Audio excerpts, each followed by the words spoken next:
그런데 이 소금을 놓고 위생 논쟁이 일고 있습니다. 영광과 신안 등의 주산지인 국산 천일염이 광물에서 식품으로 바뀐 지 얼마 되지 않은 가운데 정부가 여러 기준을 아직 마련하지 못하고 있는 것 등이 원인으로 분석됩니다. 김인정 기자가 심층 취재했습니다.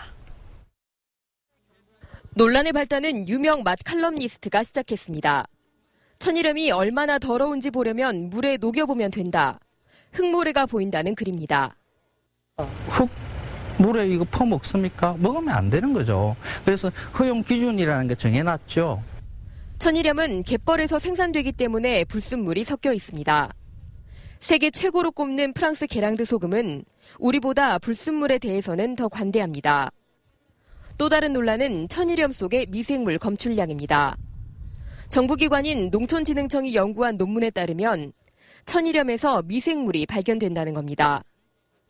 그런데 논문 저자는 미생물이 발견된 천일염은 생산 직후 채취한 것으로 창고에 1년 이상 보관된 천일염을 검사해본 연구에서는 미생물이 나오지 않았다고 밝혔습니다.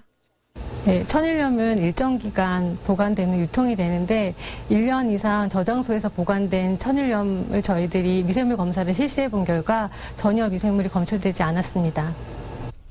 일정 기간 보관하면 미생물이 검출되지 않는다는 얘기입니다. 저희가 지금 일본의 메이저 식품사에 수출한 지가 지금 4년째 되고 있습니다.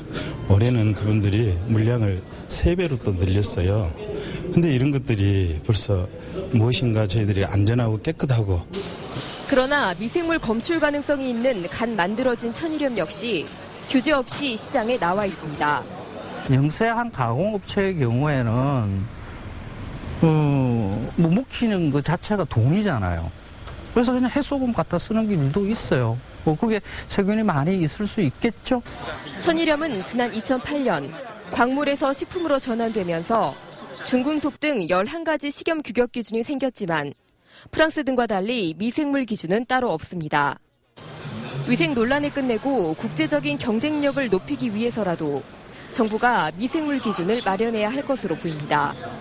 MBC 뉴스 김인정입니다.